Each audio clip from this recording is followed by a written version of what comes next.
There are moments in Washington that everyone expects to be routine: a scheduled hearing, a familiar cast of officials and legislators, the usual back and forth that fills C-SPAN broadcasts that most Americans never watch.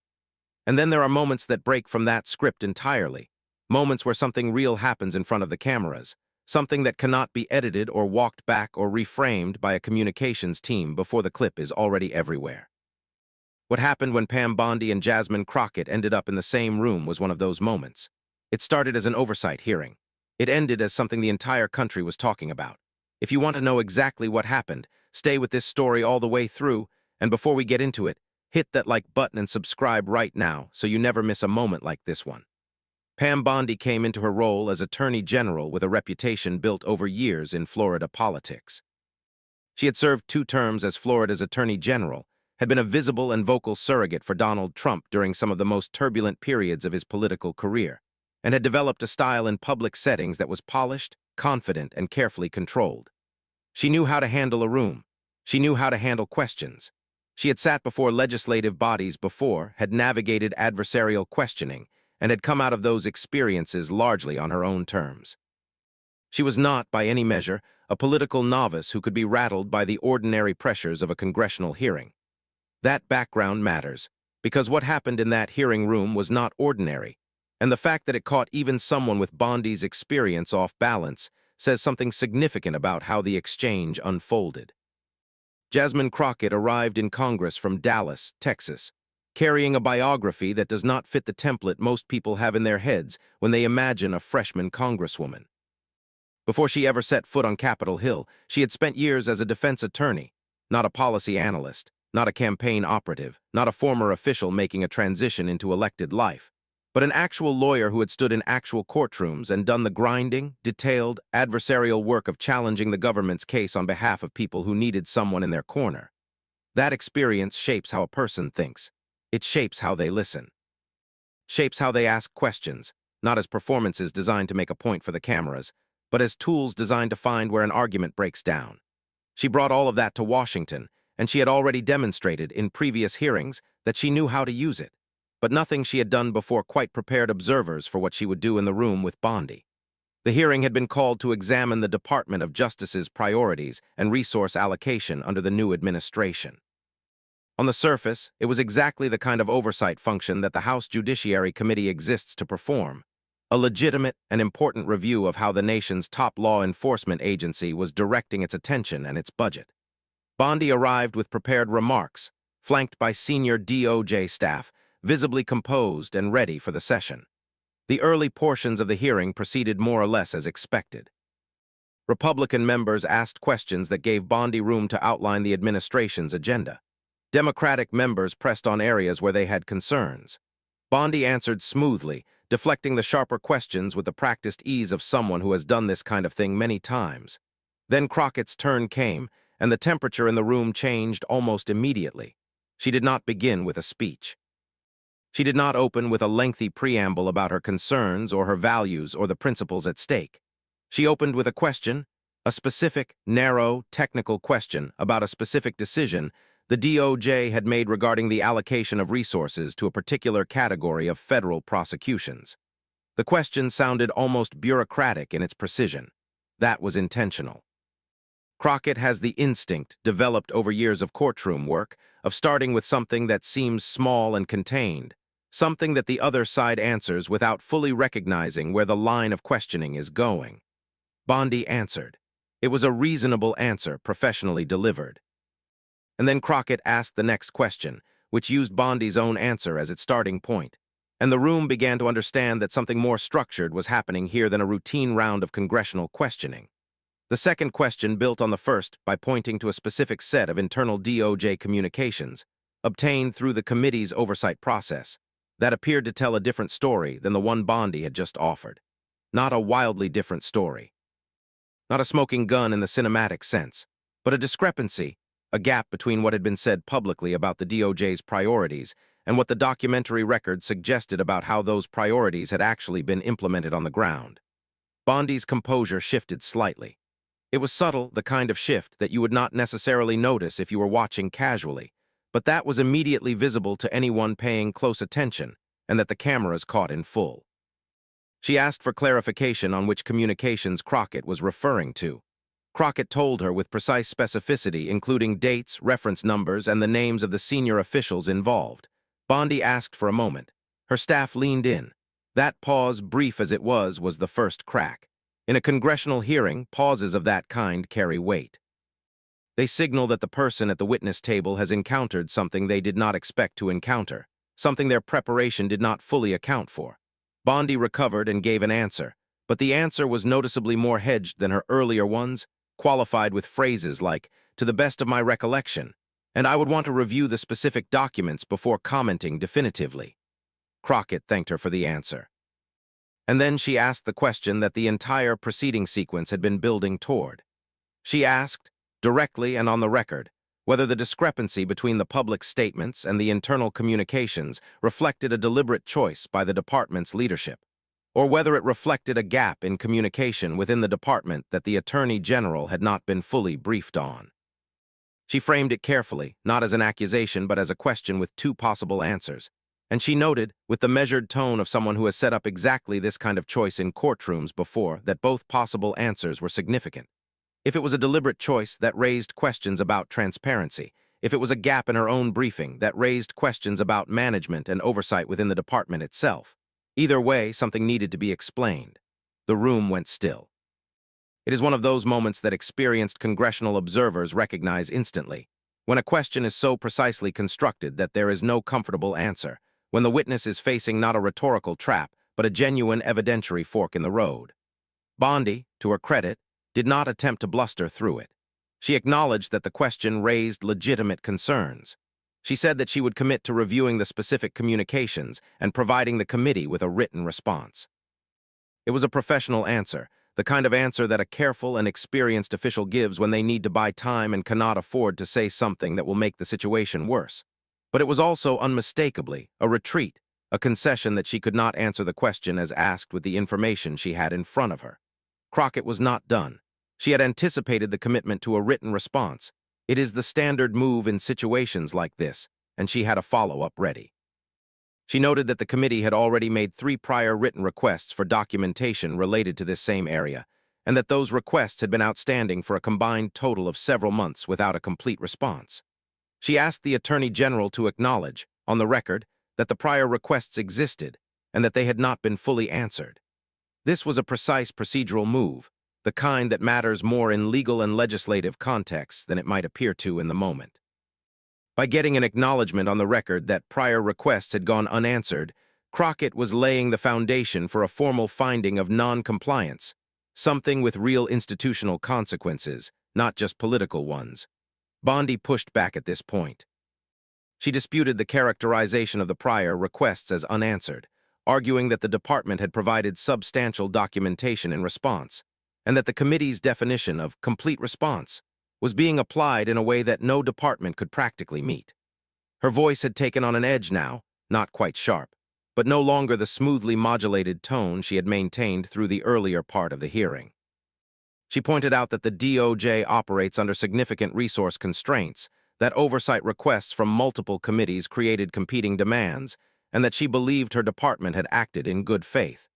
It was a reasonable defense, and it had the advantage of being at least partly true. But Crockett had the receipts. She held up a specific letter, a physical document, and read from it directly into the record. The letter was the committee's most recent request, and it included in plain language a specific list of 12 categories of documents being sought. She then walked through, category by category, which of those 12 had been responded to and which had not. The answer was that 4 of the 12 categories had received no response at all, and 3 more had received what the committee's staff had determined were partial responses that did not meet the specificity requested. 7 out of 12. She said the number quietly, without drama. 7 out of 12 outstanding, on the record, with the letter in her hand. The energy in the hearing room shifted in a way that was physical and immediate. Members on both sides of the aisle were paying attention in a different way now, not performing attention for the cameras, but actually watching, actually listening, actually processing what was happening at the table. Even members who had been visibly distracted, checking phones, conferring with staff, doing the things that legislators do in long hearings when their own turn is not immediately approaching. had put their phones down and were focused on the exchange. Bondi, for the first time in the hearing, looked genuinely unsettled. Not rattled in a way that suggested she was going to say something she would regret. She is too experienced for that. But unsettled in the way that anyone looks when they realize that the ground they were standing on is not as solid as they believed. She asked, again, for an opportunity to review the specific letter with her staff, before responding to the specifics of which categories had been answered. Crockett agreed, but noted that the letter had been in the department's possession for several months, and that the hearing had been scheduled and publicly noticed for weeks in advance, and that she would have expected the Attorney General's staff to have prepared her for exactly this line of questioning. The implication was clear. This was not a surprise attack with new information. This was information the department had had time to prepare for and had apparently not prepared for adequately. What happened next was the moment that the cameras caught most clearly, and that would become the central image of everything that followed. Bondi, responding to the pressure of that last observation, made a comment that crossed a line, not a legal line, not a procedural line, but a line of tone and substance that was immediately recognizable to everyone in the room. She suggested that Crockett's line of questioning reflected a politically motivated effort to embarrass the department rather than a genuine interest in oversight. She said it with a degree of directness that went beyond the usual sparring between a witness and a legislator. It was the kind of comment that, when it lands in a hearing room, produces a specific and unmistakable reaction, a sharp intake of breath, a sudden collective stillness, the awareness that something has just been said that cannot be unsaid. Crockett let the moment sit for exactly one beat. Then she responded, and what she said and the way she said it was the moment that the clip would be cut to in every post, every analysis, every news segment that followed. She said, calmly and without a trace of defensiveness, that she welcomed the characterization of her questions as motivated by politics, because in her experience, the word political was often used by people in positions of power when they meant inconvenient. She said that the questions she had asked were not political. They were documentary. They were based on materials that the department itself had produced, on commitments that officials of this department had made in prior sessions, and on a straightforward accounting of what had been asked for and what had not been provided. She said that if answering those questions accurately was embarrassing to the department, she did not think that embarrassment was something she had caused. She looked directly at Bondi and said, "The record causes the embarrassment. I am just reading it." The room erupted. Not in the chaotic way that moments of pure conflict produce, but in the way that moments of genuine clarity produce, a release of tension that had been building for the entire preceding exchange, a collective recognition that something had just been said that captured something true in a way that was hard to argue with. Democratic members broke into sustained applause. Several stood. Even in the Republican section of the dais, there were members who were visibly impressed, who did not clap but who wore the expression of people who had just watched something skillfully done and could not pretend otherwise. Bondi sat with her expression controlled, professional, and unmistakably the expression of someone who had not expected to be in this position.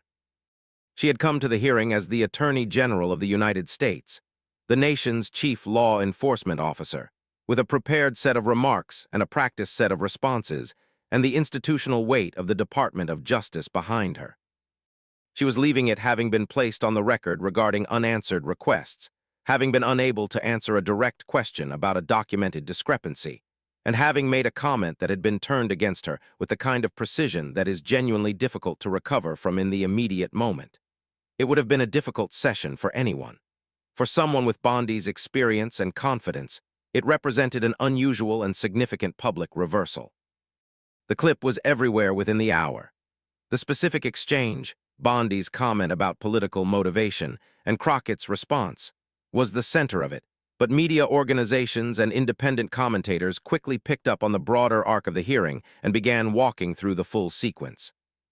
Legal commentators noted that the technique Crockett had used, the methodical, document-based progression from small technical questions to a broader structural challenge, was a classic and highly effective approach in adversarial legal settings, and that its application in a congressional hearing was both unusual and strikingly effective.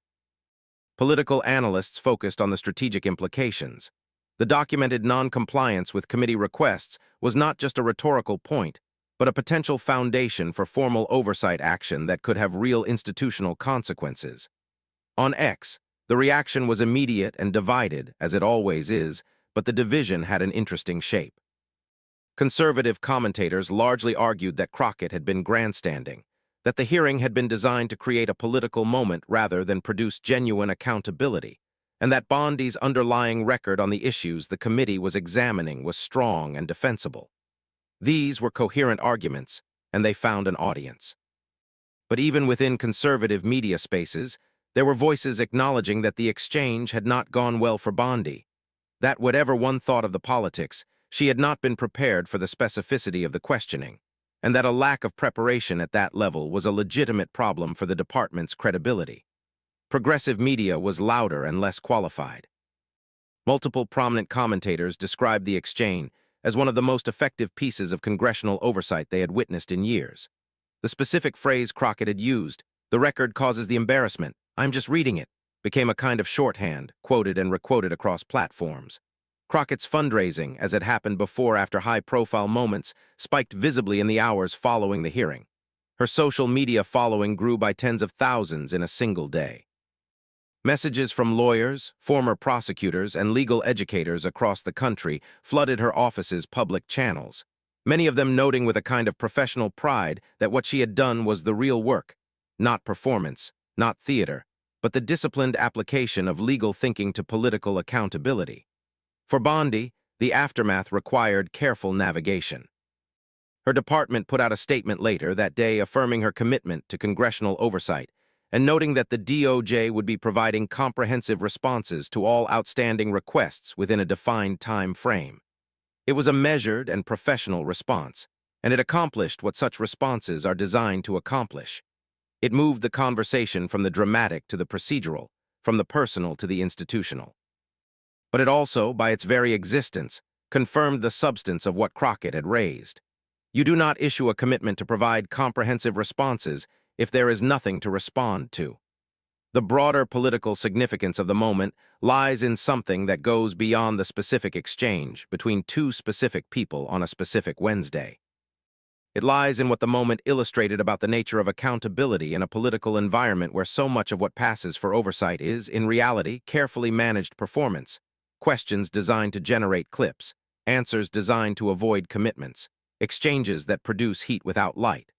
What Crockett did in that hearing room was different, and the difference was visible and felt by everyone present. She was not performing oversight. She was doing it in the most literal sense, using the tools and powers available to a member of Congress to compel a senior executive branch official to account, on the record, for specific decisions and specific failures to comply with specific requests. The fact that it was also compelling to watch was a byproduct of its substance, not a substitute for it. There is a quality that Americans of experience and judgment, people who have lived long enough to know the difference between someone talking and someone working, tend to recognize and respect instinctively. It is the quality of preparation, of having done the reading, the research, the detailed and unglamorous work of knowing your subject well enough that you cannot be deflected by confidence or seniority or the institutional weight of the office across the table from you. Jasmine Crockett had that quality on full display, and Pam Bondi, for all her experience and competence, encountered it in a way that she had not fully anticipated and could not fully manage in the moment. The lesson in this, for anyone watching, regardless of their politics, is the same lesson that holds in every arena where arguments are made and decisions are contested. Preparation beats performance. Evidence beats assertion. And the person who has done the work, who knows the record and can read it out loud when the moment comes, holds an advantage that seniority and status and confidence cannot simply override. Crockett knew that from her years in courtrooms. She applied it in a hearing room, and the country watched it work in real time. If this story resonated with you, pass it on to someone who needs to see what real accountability looks like. And if you are not yet subscribed, this is the moment. Hit that subscribe button, like this video, and stay with us, because the next story is already coming and it is not one you will want to miss.